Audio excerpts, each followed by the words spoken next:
अस्सलाम वालेकुम रहमतुल्लाहि व बरकातुहू। आज हम स्टार्ट करते हैं elimination reaction. Elimination reaction basically है क्या कि बेस बीटा हाइड्रोजन के ऊपर रिएक्ट करता है। रिएक्ट करने के बाद एक मॉलिक्यूल पूरा रिमूव होता है और डबल बॉन्ड फॉर्म होता है। सही है। अब इसके अंदर अगर मैं बात करूं एलिमिनेशन रिएक्शन के तीन रिएक्शन है। इसमें सबसे पहला हमारे पास रिएक्शन क्या है, E1 रिएक्शन। E1 क्या कहलाता है, एलिमिनेशन यूनिमॉलिक्यूल। सही है। क्या कहलाएगा, एलिमिनेशन यूनिमॉलिक्यूल।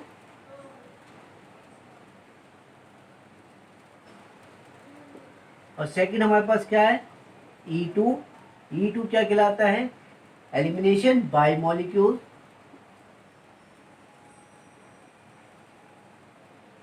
और E1 CB रिएक्शन थर्ड हमारे पास क्या है, E1 CB रिएक्शन। इसको कहते हैं यूनिमॉलिक्यूल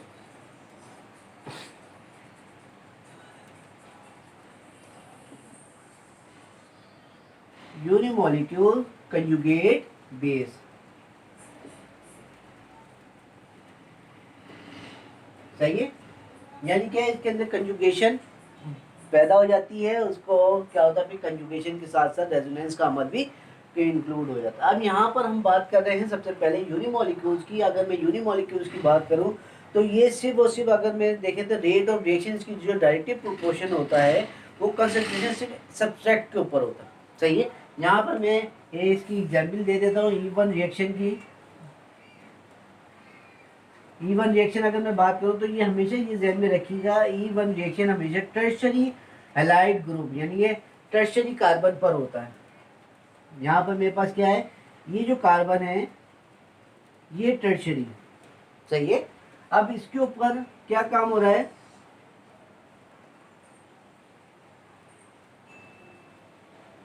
हम क्या काम कर रहे हैं, बेस का रिएक्शन करवा रहे हैं NaOH। तो ये क्या होगा कि हमारे पास डबल बॉन्ड फॉर्म हो जाएगा, CH2 CH3 और यहाँ पर CH3। और साथ में आपके पास क्या बन जाएगा, NaBr और प्लस H2O। सही है। यहाँ पे देखिए क्या हो रहा है। अब इसका मैकेनिज्म की बात करूँ तो मैकेनिज्म के पहले स्टेप के अंदर क्या होगा, ये जो Br ग्रुप लगा हुआ है ये Br ग्रुप क्या करेगा, अपना इलेक्ट्रॉन विड्रॉ करके चले जाएगा। इस स्टेप को कहते हैं आयोनाइजेशन। सही है। लेकिन ये स्टेप बहुत स्लो होता है।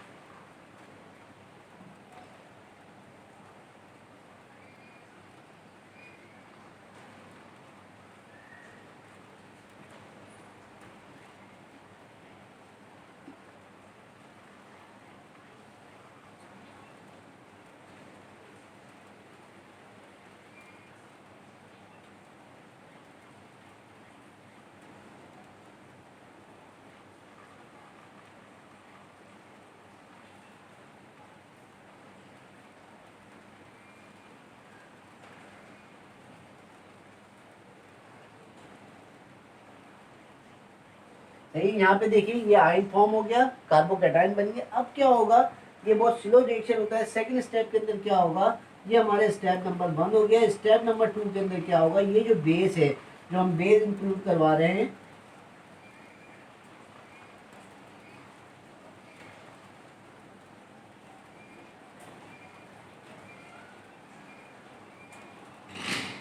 सही, जो हम बेस इंक्लूड करवा रहे हैं ये क्या काम करेगा, ये इस वाले कार्बन से या इस वाले से ले लें, इस वाले से ले लें, किसी भी एक कार्बन से ये क्या काम करेगा, हाइड्रोजन कैप्चर करेगा।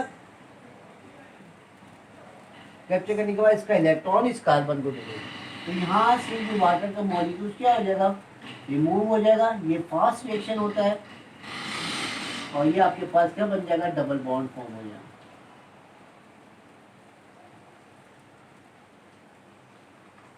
सही है। ये जो है ये सिर्फ और सिर्फ इसकी जो डायरेक्टली प्रोपोर्शन जो रिएक्शन देता है वो कंसंट्रेटेड सिर्फ सब्सट्रैक्ट के ऊपर होता है, बेस के ऊपर इसका रूट नहीं होता, डिपेंड नहीं करता। सही है। तो ये हमारे क्या है, E1 रिएक्शन हो गया। अब हम दूसरा स्टार्ट करते हैं, E2 रिएक्शन। सही। ये यहाँ पे समझ में आ गया आपको कि यहाँ पे क्या हो रहा है, बेस रिएक्ट कर रहा है, आपके पास डबल बॉन्ड फॉर्म हो रहा है। तो पहले स्टेप के अंदर क्या होगा, बी आर ग्रुप क्या हो जाएगा, अपना इलेक्ट्रॉन लेके बाहर चले जाएगा, उसके पास क्या बन जाएगा, कार्बोकेटाइन आयोनाइजेशन हो जाएगी। और फिर उसके बाद बेस क्या काम करेगा, इसके बीटा कार्बन से हाइड्रोजन को कैप्चर करेगा, उसका इलेक्ट्रॉन कार्बन को देगा, यहाँ पे डबल बॉन्ड फॉर्म हो जाएगा। सही है। अब हम स्टार्ट करते हैं E2।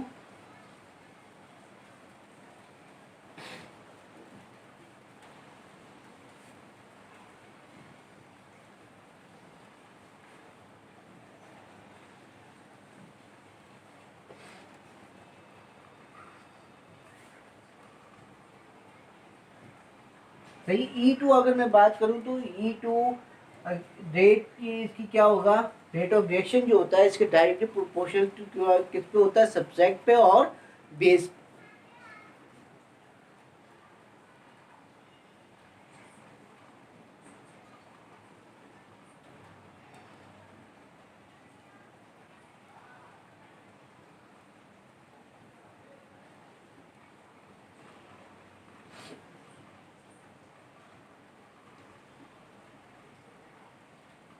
सही है। इसको हम बाई मॉलिक्यूल्स क्यों कहते हैं, क्योंकि इसके ट्रांजिशन स्टेट के अंदर एट अ टाइम दो काम हो रहे होते हैं, एक मॉलिक्यूल आ रहा होता है, दूसरा मॉलिक्यूल जा रहा होता है। तो यहाँ पर क्या होगा, ये हमेशा ध्यान में रखिएगा, E2 जो एलिमिनेशन रिएक्शन होता है वो हमेशा प्राइमरी के अंदर होता है। सही, इजी तौर पर। तो यहाँ पर क्या होगा, ये जो हमारे पास ग्रुप लगा हुआ है,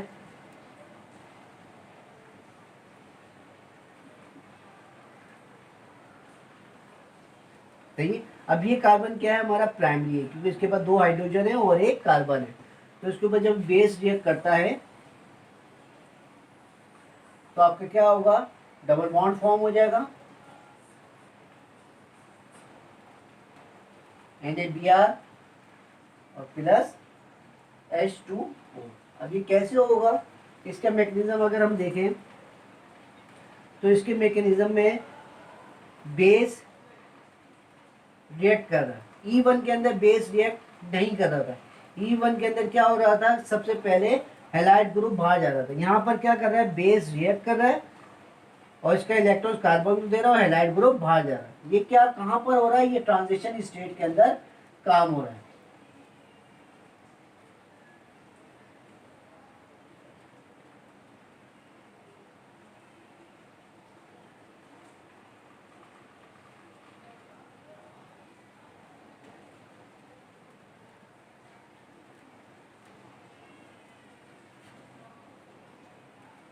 ये आपके पास क्या बन रहा है, डबल बॉन्ड बन रहा है। ठीक है।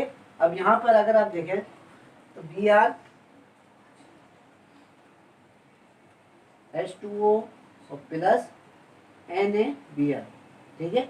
यहाँ पे क्या हो रहा है, देखिए बेस क्या काम कर रहा है, H को कैप्चर कर रहा है, यानी कि जैसे ही H के ऊपर इसने अटैक किया, इसने अपना इलेक्ट्रॉन इस कार्बन और कार्बन के दरमियान डबल बॉन्ड बना दिया, यहाँ से हाइलाइट ग्रुप बाहर चले। ये काम कहाँ हो रहा है, ट्रांजिशन स्टेट के अंदर।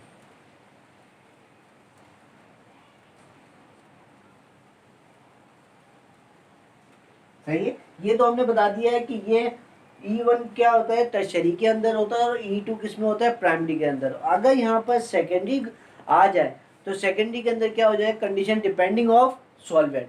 सही है। तो उसके ऊपर क्या हो जाएगा, हमेशा वो डिपेंड किस पे करेगा, सॉल्वेंट पे डिपेंड करेगा।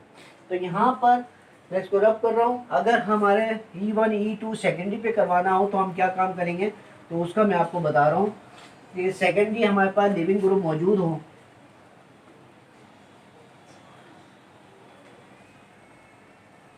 देखिए यहाँ पर हमारे पास क्या है, अगर सेकेंडरी ग्रुप लगा हुआ हो, secondary leaving group, leaving group में हाइड्रोक्सी ग्रुप भी आ जाता है, हेलाइड ग्रुप भी आ जाता है, मेथॉक्सी भी आ जाता है। तो यहाँ पर अगर आपके पास सेकेंडरी ग्रुप लगा हुआ हो, यानी कि सेकेंडरी हेलाइड ग्रुप ले ले या अल्कोहल ले ले, कुछ भी ले ले, तो क्या होगा, अगर आपको E2 रिएक्शन करवाना है तो उसमें क्या होगा, नॉन पोलर सॉल्वेंट यूज किए जाएंगे, नॉन पोलर सॉल्वेंट। अब नॉन पोलर सॉल्वेंट कौन कौन से हैं? सही है, यहाँ पर बेंजीन है, ठीक है, हेक्सेन है, टॉलीन है, डाइमिथाइल ईथर है,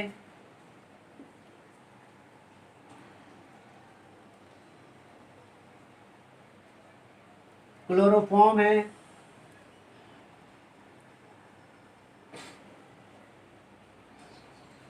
डाइक्लोरो मीथेन है। तो ये अगर आगे एक्स वाई जेड ईटीसी लिख लेना, बहुत सारे हैं, लेकिन यहाँ पे मैंने चंद यहाँ पे लिखे कि अगर सेकेंडरी लिविंग ग्रुप मौजूद हो, लेकिन सेकेंडरी कार्बन है और आप उसमें E2 रिएक्शन करवाना चाह रहे हैं, तो उसमें क्या होगा, जो सॉल्वेंट यूज होंगे वो क्या होगा, नॉन पोलर सॉल्वेंट यूज होंगे। तो यहाँ पर क्या है, बेंजीन है, हेक्सेन है, टॉलिन है, डाइमिथाइल ईथर है, क्लोरोफॉर्म है, डाइक्लोरोइथेन है, ETC। सही है। और अगर आप यहाँ पर E1 रिएक्शन करवाना चाह रहे हो, सही है, तो E1 के लिए हम क्या करेंगे, पोलर सॉल्वेंट यूज होंगे।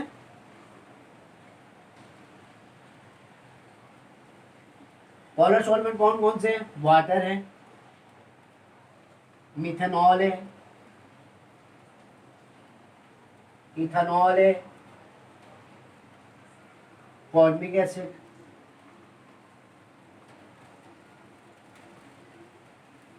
सही है। ये सारे क्या होंगे, आपके यूज किए जाएंगे किसमें, E1 के अंदर। अगर आपको leaving group, secondary leaving group में E1 बनाना हो, ठीक है, तो ये हमारे पास क्या हो गया कि अगर हमारे पास सेकेंडरी कार्बन मौजूद होगा तो हम E1 और E2 कैसे रिएक्शन करेंगे, तो वो डिपेंडिंग हो सॉल्वेंट के ऊपर। सही है। तो यहाँ पर हम आगे चलते हैं E1CB रिएक्शन पर, जिसको मैं रब कर रहा हूँ।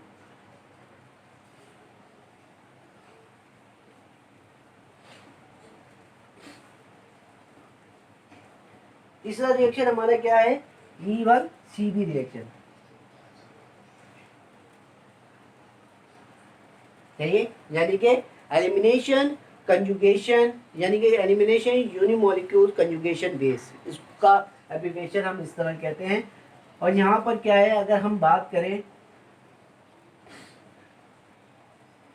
OCH3, यहाँ में लिविंग ग्रुप है, OCH3 लगा रहा हूँ, और यहाँ पर हमारे पास क्या है, एल्डिहाइड ग्रुप आ गया, और ये हाइड्रोजन और ये हाइड्रोजन। ज़रूरी नहीं है कि, अब देखिए इस E1CB के अंदर कोई कंडीशन नहीं है, ना ये E1 यानी कि प्राइमरी हो, सेकेंडरी हो, टर्शरी हो, उससे कोई फर्क नहीं पड़ता। सही है। तो यहाँ पर जब हम बेस यूज़ करवाते हैं, ये लाजमी होना चाहिए कि इसके अंदर कंजुगेशन मौजूद हो।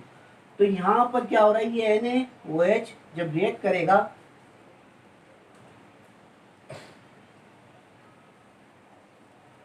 तो ये ग्रुप आपके पास फॉर्म हो जाएगा, डबल बॉन्ड बन जाएगा, और NaOCH3 प्लस H2O ये फॉर्म हो जाएगा। अब ये कैसे होगा, इसका मैकेनिज्म मैं यहाँ उतार रहा हूँ।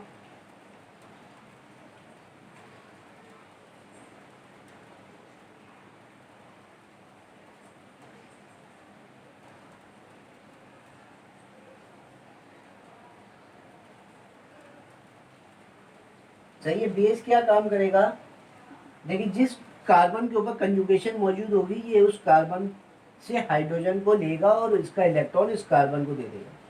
तो यहाँ पर क्या हो जाएगा, -H2 हो जाएगा, और ये आपका बन जाएगा कार्बो एनाइन। अब जैसे ये कार्बो एनाइन बनेगा, ये क्या काम कर जाएगा, ये रेजोनेंस का अमल करेगा। तो ये इलेक्ट्रॉन इस कार्बन पर बाहर जाएगा, क्यों, क्योंकि यहाँ पे कंजुगेशन मौजूद है। तो ये जैसे इधर जाएगा, ये ऑक्सीजन के पास इलेक्ट्रॉन शिफ्ट हो जाएंगे।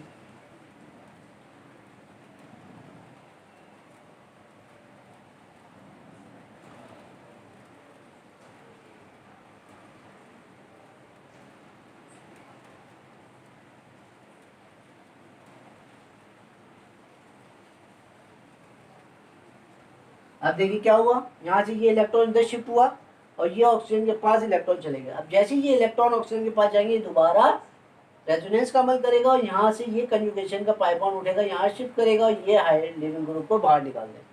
तो यहाँ पर आपके पास क्या हो जाएगा, NaOCH3 बाहर चले आएगा और यहाँ पर आपके पास क्या बन जाएगा, डबल बॉन्ड फॉर्म हो जाएगा।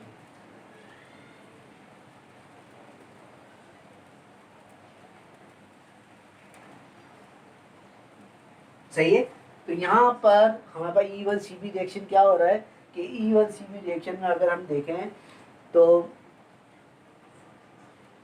बेस ऐसे कार्बन से हाइड्रोजन को कैप्चर कर रहा है जहाँ पर कंजुगेशन मौजूद हो, यानी कि कंजुगेशन का मतलब क्या है, इलेक्ट्रॉन की शिफ्टिंग, पाई बॉन्ड की शिफ्टिंग। तो यहाँ पर क्या हो रहा है, ये पाई बॉन्ड इधर शिफ्ट जाएगा, फिर वापस आएगा, फिर इधर जाएगा, फिर वापस आएगा, तो ये कंटिन्यू चलता रहता है। तो यहाँ पर क्या हो रहा है, बेस क्या काम कर रहा है, इस वाले कार्बन से हाइड्रोजन को कैप्चर कर रहा है, इसका इलेक्ट्रॉन इसको दे रहा है और ये क्या बन रहा है, कार्बो एनाइन।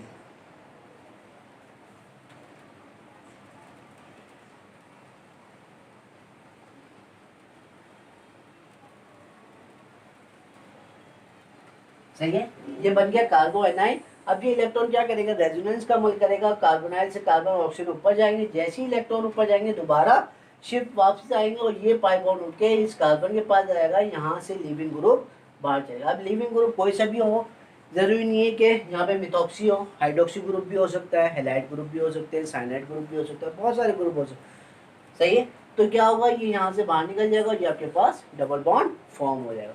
तो यहाँ पर हम अपनी क्लास एंड करते हैं। इंशाल्लाह नेक्स्ट क्लास में आगे नए टॉपिक के साथ आएंगे। अस्सलाम वालेकुम।